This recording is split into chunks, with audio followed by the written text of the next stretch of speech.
there is something to talk about today, quite big. Most of you probably would have seen it by now, and that is that Chelsea have basically had their appeal to have the ban that we're getting pushed back until the appeal's over. It has been rejected by FIFA. Yeah, thanks for that, FIFA. Yeah. Fucking seen VAR decisions take longer than that.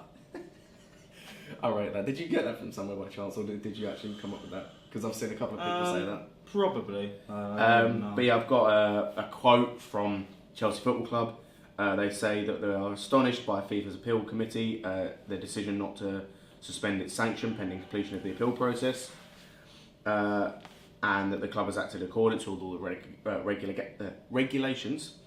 And it's also said that they are astonished about the fact that other European clubs, have had this appeal pushed back when this has happened to them and not to us. And I think that does kind of speak volumes. I think if you look, like obviously the most talked about ones, or the most noticeable ones, both Madrid teams, Barcelona, they had theirs pushed back. They were allowed time. I've noticed a lot of people talking about corruption, and I'm not going to go into that because that's a whole can of worms to go into. That's a whole different subject to go into and a lot to pick apart. But just basic stuff, what do you think about it? Bullshit, first off. Yeah. What I think about the transfer ban is, regardless of us being rejected, it hasn't gone to the Court of Arbitration for Sport, and it probably is going to them, and they're going to be the ones that will probably end up giving the appeal. So it's probably not going to be as bad as a lot of us are making it out to be. I'm not gonna lie, if we actually end up with a transfer ban, then if they don't give us the appeal either, then we are fucked in the summer. But I'm kind of confident that we are gonna get that. We are gonna get the appeal from them. Another thing we need to make clear is, here's a weird thing. There was something on the top of my head that I've forgotten. I've literally forgotten it.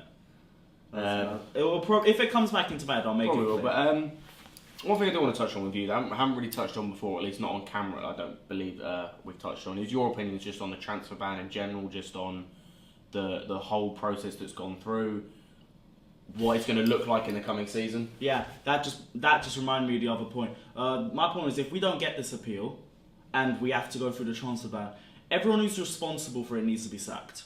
That's the first thing we need to, because let's be real, we're talking all about an overhaul.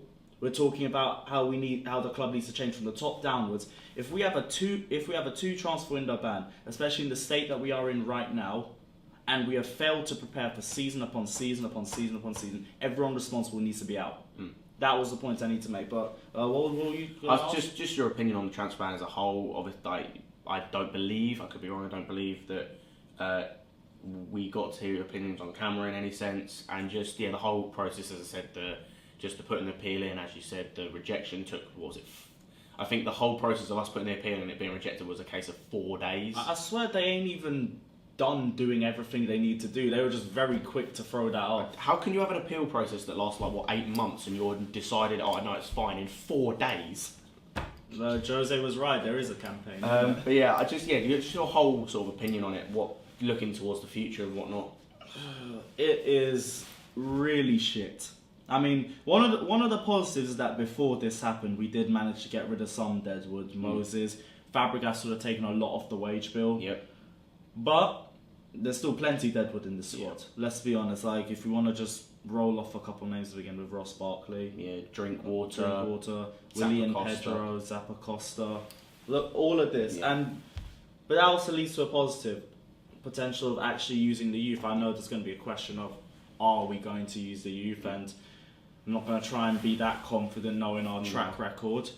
But if we have this transfer ban, it's forcing our hand. And let's be honest, we've said it so many times, but if we have this ban and we don't use the youth, then what's the point? I think that's at the point. It's already almost at a point where we can't be helped as a club in terms of playing youth.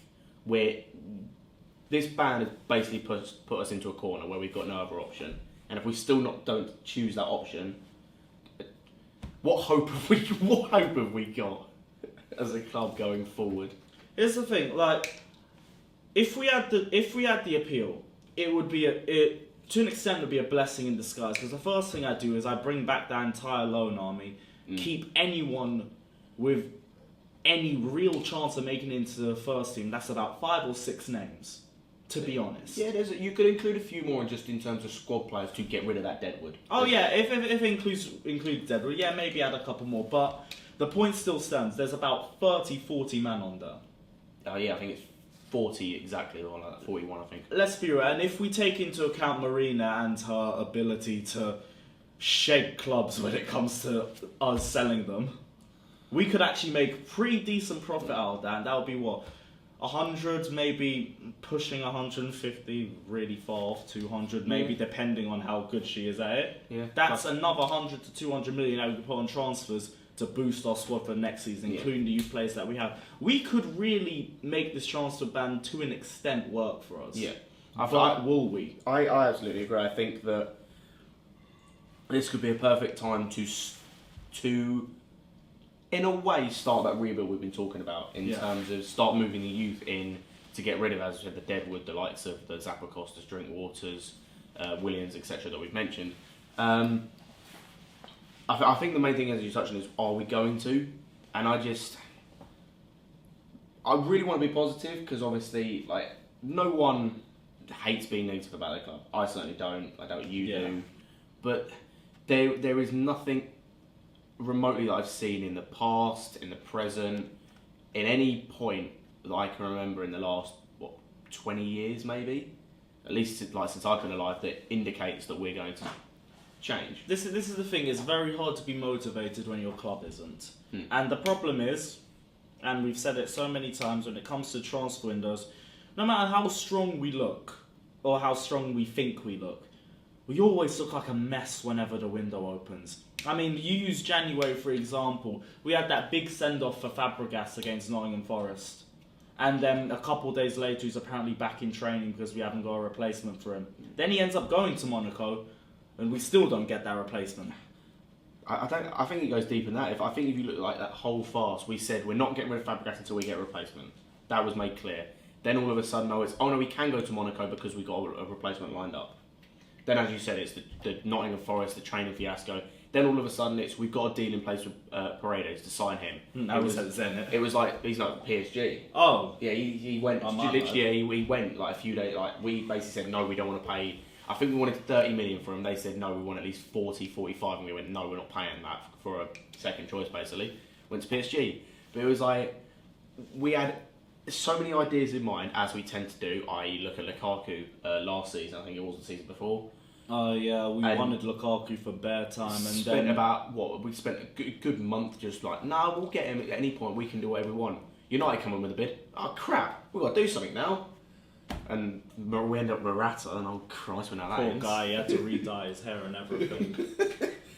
But yeah, it's just a farce. I do question how one's the ownership of a club can be that sort of inept in the transfer window. Here's the thing. First time in our I'm not going to say our history. I mean, if you're a rival fan, you'll call it first time in our history. But first time under Roman Abramovich, where we're kind of in a crisis and he ain't anywhere, because Abramovich was usually the first one to come down to the training ground whenever we had issues, and he'd be there to sort it out. I remember Ancelotti saying in his autobiography, whenever he lost a game, he had to be in Abramovich's office explaining why he lost. And that was, obviously, Abramovich didn't really have the best understanding of football at that time, as well as hiring and firing managers. That's improved now, which is why Mourinho had so much time in 15-16, but he ain't here now. No. Just as simple as that. No, I think you kind of hit the nail on the head. He's starting to understand a bit more. You see Conte last season, he could have gone at least in half of the season. He could have gone after Watford, but he stayed the whole season, was allowed the whole season to do whatever he needed to do. And he wasn't actually technically sacked until a few days before we were going to get Sarri, until that was confirmed, wasn't it? It was a couple of days into July. Like, we fully let him come back, start training, and we sacked him 2 days afterwards. But yes, it seems like he's a bit more understanding, but I think I've raised this point before, and I know others like Nini have raised this point, where him being here now is just a detriment to the club. Sorry, not being here is just a detriment to the club. It's not helpful at all. It means we've got to deal with Marina, who no offence to her, her leadership skills, I'll put it, seem to be non-existent. Her business skills, in a sense, in terms of the dealing she's able to do, are good, but we're not able to do them quick enough. It's good, but it's very inconsistent. Like, there's some marina deals where you look at and say, oh, fair play. Yeah. Fair play. I think there's some of them you'll just look at them and you'll be like, what? Yeah. I mean, we keep talking about, go back to that 17-18 summer transfer window, where we just completely fucked up the chance to put Conte's dynasty forward. And I mean, I keep saying it. This is the reason why I'm not mad this season, because I see the bigger picture. But last season I was vexed. I agree. I mean, you look at sort of some of the players who wanted to bring in. I know they might not have been able to, for one reason or another. But he was wanting players like, for example, Bonucci, he left Juventus because he had a falling out with someone or other. I'm not entirely sure who. He'd have been a very viable player to get. Would have been perfect for Conte. Played under him for many years for Italy and for Juve. Knows exactly what he wants to do. But no, instead we go and spend mental money on Bakayoko and drink water.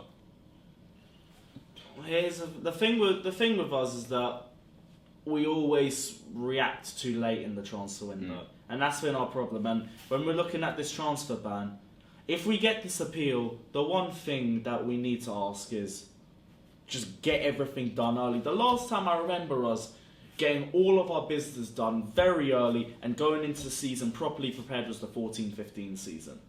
Jose got Fabregas, he got Luis, Courtois, Diego Costa all sorted the first couple of weeks, and then we barely made a move for the rest of the window. What happened? We were top of the league for every match day bar one. That's what we need to be doing. If we want to go back to where we used to be, which is regularly contending for league titles, being in the Champions League instead of this dead B-Tech alternative, then we need to start moving in the transfer window. I think, talking about your point about getting stuff done early, to a certain extent, obviously, there was problems with it. I think the summer window was a good, sort of, obviously, it was late-ish in the window, but that was because of when Sarri came in. I think that in terms of the business, it was done relatively quickly, as far as I remember. Like the Kepa deal was done as soon as we knew Courtois was gone. The Jorginho deal was done straight away. Same with Kovacic. But here's the thing. Was it really? Because, yeah, the deals came through. When Sarri came in, he had 6 weeks left to fucking build the side he wanted. He was rumoured with that Chelsea job from March, and the rumours were strong from the FA Cup final. And that's a 2-month period where we could have done something and we didn't. The problem after that is that Sarri doesn't have enough time with the squad. The players that we came in, yeah, Jorginho was alright, 57 million. Bit of an expensive fee, but we need Sarri ball coming in as soon as possible, and he's going to be key to helping that, so I get that. Courtois, from the sound of it, was out since March. And the fact is, we didn't do anything until the last week of the transfer window. That is shit. I'm sorry, that's fucking shit from us. Who else? Mateo Kovacic. I'm not gonna lie, a one season loan deal from a Real Madrid player, it's alright. But it's alright. And who else are we missing? Because there's one other. I think there's one other. Wasn't that it in the summer and in the January? Oh no, it was Rob Green. Ignore me. Yeah, guy can't get ahead of Cummings. No, actually no. He won us that penalty shootout against Lyon in the Champions Cup. Fair play for that. But yeah, my only point with that was that it was done late in the grand scheme of things. But I mean, just in terms of when Sarri came in, it was done quickly in terms of that respect. The whole thing with Sarri was a farce. But since he came in, it was done quickly from when he came in.